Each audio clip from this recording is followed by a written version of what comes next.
내란 세력과 사활을 걸고 싸워야 한다. 이러다 다 죽어. 실패한 쿠데타의 총책인 내란 수괴 윤석열과 내란 공범 국힘당이 갈수록 뻔뻔하게 나옵니다. 이 땅에 핵전쟁을 일으켜 우리 국민을 다 죽이려던 자들이 뭐가 그렇게 당당한지 도둑이 매를 드는 것도 정도가 있지. 정말 상식에서 아득히 벗어난 태도를 보입니다. 윤석열과 국힘당의 모습은 전두환 박근혜 때와 전혀 다릅니다. 1995년 11월 검찰 조사가 시작되자 전두환은 12월 2일 연희동 사저 입구 골목에서 검찰 소환에 응하지 않겠다는 이른바 골목 성명을 발표하고 고향 합천군으로 내려가 버렸습니다. 그러자 검찰은 이를 도주 행위로 간주하고 사전 구속영장을 청구, 곧바로 합천군으로 출동했습니다. 극우 청년들이 체포를 방해했지만 합천경찰서장이 공무집행 방해로 체포하겠다고 경고하자 결국 전두환이 순순히 체포에 응해 구속되었습니다. 2017년 3월 27일 검찰이 구속영장을 청구하자 박근혜는 순순히 영장실질심사에 출석해 심사를 받고 그대로 구속되었습니다. 지지자들이 몰려들어 소란을 피우기는 했지만 법원에 자기 발로 출석한 이상 박근혜는 별다른 저항을 하지는 않았습니다. 이처럼 전두환이나 박근혜는 자신의 패배를 인정하고 체포, 구속 과정에서 크게 저항하지 않았습니다. 그런데 윤석열과 적폐 세력은 체포영장을 무시하고 경호처 요원을 무장시켜 공수처를 맡게 하였으며 대통령 관저에 철조망을 치며 농성에 들어갔습니다.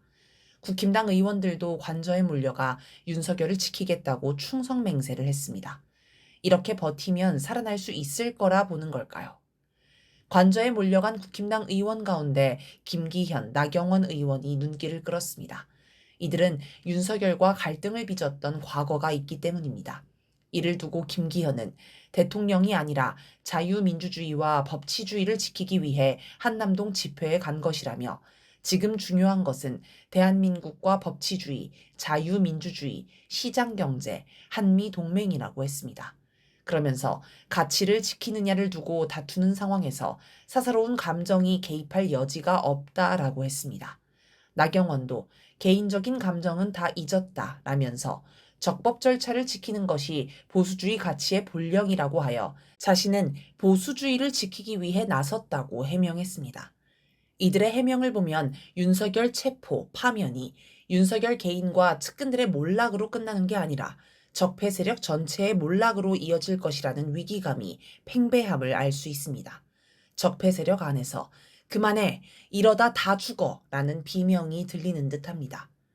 적폐 세력이 다 죽기를 바라지 않는 건 미국도 마찬가지입니다. 미국은 미국에 충성하는 적폐 세력을 최대한 살리기 위해 지금 상황을 지휘하고 있을 것입니다. 미국은 이재명 민주당 대표가 반일 반미, 친북 친중 칠러 세력이라며 연일 공격했습니다. 또 한덕수, 최상목을 공개적으로 지지하고 심지어 임기가 끝나가는 국무부 장관이 직접 와서 최상목에게 힘을 실어주었습니다. 이걸 보면 그냥 적폐 세력을 지휘하는 걸 넘어서서 내정 간섭이란 비판을 무릅쓰고 직접 나설 정도로 미국이 다급한 걸 알 수 있습니다. 미국의 이런 모습은 박근혜 때와도 다릅니다. 당시 미국은 박근혜가 탄핵당하고 감옥에 가는 모습을 그저 방관하며 개입하지 않았습니다. 그래서 적폐 세력도 크게 저항하지 않았습니다. 그런데 미국이 직접 개입해 내란 세력에 힘을 실어주자 극우 적폐 세력도 기가 살아났습니다. 처음에는 윤석열의 계엄을 비판해 적폐 세력이 미국이 윤석열을 버렸다고 여기며 위축되었는데 이제는 미국이 우리를 버린 게 아니다고 여기며 되살아나고 있습니다. 미국은 여유가 없다. 미국은 지금 심각한 위기를 겪고 있습니다. 사실상 미러 대리전인 우크라이나 전쟁에서 우크라이나가 밀리는 걸 전 세계가 지켜보고 있습니다. 트럼프 당선인이 24시간 안에 전쟁을 끝낸다, 6개월 안에 전쟁을 끝낸다고 말하는 것도 결국 승산 없는 전쟁에서 발을 빼려는 것임을 모르는 사람이 없습니다. 미국 내에서는 중국과 전쟁에도 진다는 분석이 나옵니다. 그래서 해군을 키워야 하는데 미국이 군함을 만들 능력이 없으니 한국, 일본이 대신 만들게 하려고 노력할 지경입니다. 경제도 위기로 치닫고 있습니다. 트럼프가 공약으로 물가를 잡겠다, 관세를 높이겠다, 불법 체류자를 단속하겠다고 하는 게 모두 미국 경제가 그만큼 심각한 상황이라서 나온 겁니다. 미국 경제가 얼마나 심각하냐면 지난해 미국인의 시간당 평균 실질 임금이 1970년대 초반과 같았습니다. 미국인들이 50년 전과 똑같은 수준의 임금을 받고 있다는 얘기입니다. 미국은 우크라이나 전쟁을 핑계로 유럽에 자국 천연가스를 강제로 팔고 한국과 대만의 반도체 기업이 미국의 공장을 강제로 짓도록 만드는 등 동맹국을 털어서 겨우 경제를 유지하고 있습니다. 트럼프는 더욱 악착같이 동맹국을 쥐어짜려고 분위기를 잡고 있습니다. 하지만 이게 얼마나 통할지 아무도 모릅니다. 반면 북중러는 미국과 정반대 분위기입니다. 북한은 얼마 전에도 신형 극초음속 미사일을 발사했습니다. 미국도 개발하지 못한 미사일을 보여주면서 미국을 위협하고 있습니다. 또 10년 이내에 지방도시와 농촌까지 완전히 탈바꿈하겠다는 방대한 목표를 제시하고 속속 성과를 발표할 정도로 경제 성장 속도도 빠른 것으로 보입니다. 반복적인 국내 연구기관들도 북한 경제 성장률이 한국을 추월했다는 걸 인정할 정도입니다. 중국의 군사력 성장도 무서울 정도입니다. 핵무 기술을 급격히 늘리고 있으며 최근에는 세계 최초의 6세대 전투기로 추정되는 비행체를 드러내 주목을 받았습니다. 미국의 집요한 경제 봉쇄에도 중국 경제는 여전히 세계 경제를 이끄는 기관차 역할을 하고 있습니다.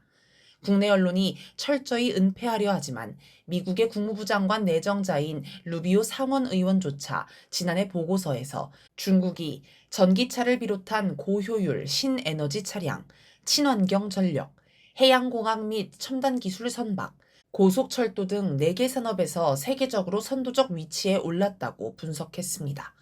러시아는 단독으로 미국과 서방 전체와 맞서 전쟁하면서도 승기를 잡고 있습니다. 또 미국과 서방의 강력한 경제 제재를 받지만 오히려 호황을 누리고 있습니다. 한국무역신문은 지난해 10월 30일 보도에서 서방의 러시아에 대한 경제 제재는 실패한 것으로 보인다. 제재에도 불구 러시아의 국고는 온전하며 경제는 침체는커녕 과열 조짐을 보이고 있다. 러시아는 우크라이나와의 전쟁을 몇 년 더 수행할 수 있는 여력이 있다는 분석도 나왔다. 라고 평가했습니다. 이처럼 성장하는 북중러와 반대로 추락하는 미국은 여유가 없습니다. 미국의 요구를 하면 간이고 쓸개고 다 갖다 바치는 한국의 적폐 세력이 무너지지 않도록 보호하려 합니다. 그래서 내정 간섭이라는 비판도 받고 내란 세력을 옹호한다는 의심을 받아도 별 수 없이 대놓고 적폐 세력을 지지하는 것입니다. 그러면서도 한편으로는 한국 내 반미 정서가 확산할까 굉장히 신경을 씁니다. 지난 10일 12명의 대학생이 미국의 내정 간섭 중단을 요구하며 미 대사관에 면담을 요청하다 경찰에 연행된 사건이 있었습니다. 보통은 경찰만 출동해 학생들을 연행하는데 이날은 특이하게 대사관에서 직원이 나와 직접 현장 지휘를 했습니다. 그리고 곧바로 제이크 설리번 백악관 국가안보보좌관이 내외신 기자간담회를 열어 미국은 한국의 국내 정치에 개입하지 않는다라며 내정 간섭을 한 적 없다고 발뺌했습니다. 그만큼 미국이 위축되어 있음을 알 수 있습니다. 한편 미국의 추락을 국내 적폐 세력도 모를 수가 없습니다. 자신의 든든한 뒷배인 미국이 무너지는 것에 두려움을 느낀 적폐 세력은 어떻게든 미국을 지키고자 합니다.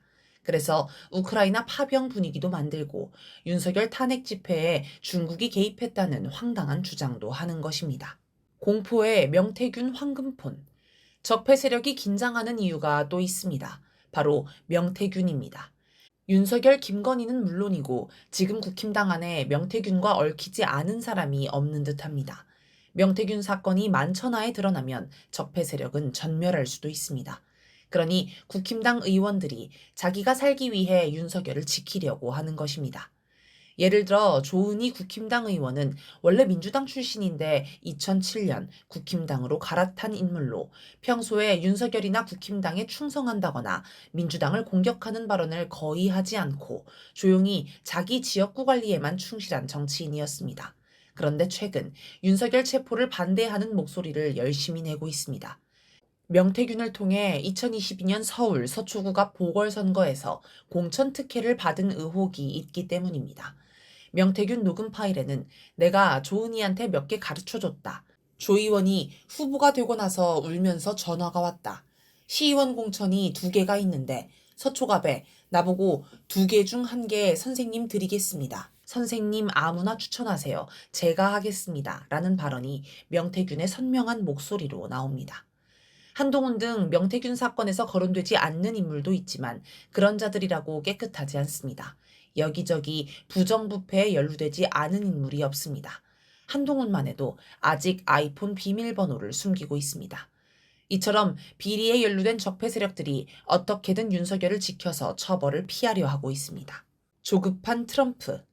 지난해 12월 14일 트럼프의 측근으로 알려진 매트 슐렙 미국 보수주의 연합 공동의장이 한국을 방문해 대통령 관저에서 윤석열을 조용히 만나고 갔습니다.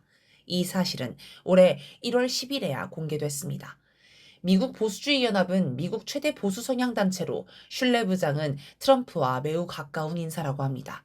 슐렙과 윤석열이 무슨 대화를 나눴는지는 알 수 없지만 트럼프도 윤석열이 은근히 신경 쓰였나 봅니다.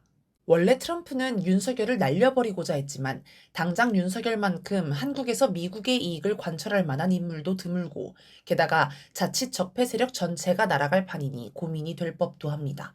그래서 자기 측근을 보내 직접 만나 상황을 파악하려 한 것으로 보입니다. 그리고 이런 만남 자체가 트럼프도 윤석열을 지지한다라는 신호를 줄 수 있습니다. 그런데 지난해 12월 14일이면 윤석열이 국회에서 탄핵당한 날입니다. 하필이면 그런 예민한 날 트럼프 측근이 윤석열을 만난 것입니다. 그만큼 트럼프도 조급했다는 방증입니다. 지금은 전두환 박근혜 때와 다릅니다. 윤석열이 탄핵당했다고 안심할 수 없습니다. 미국과 적폐 세력이 사활을 걸고 저항합니다. 미국이 직접 나서니 적폐 세력이 기가 살아서 더욱 발악합니다. 이 때문에 집토끼가 결집하고 중도층이 흔들립니다. 최근 여론조사에서 민주당 지지율이 떨어지고 국힘당이 오르는 것도 기본은 여론조작 때문이지만 이런 영향도 없지 않습니다. 저들이 사활을 걸고 저항할수록 국민도 결사적으로 싸워야 합니다. 기세를 늦추지 말고 더욱 강하게, 더욱 크게 항쟁을 벌여 기어이 윤석열을 구속 파면하고 내란 세력, 적폐 세력을 무너뜨려야 합니다.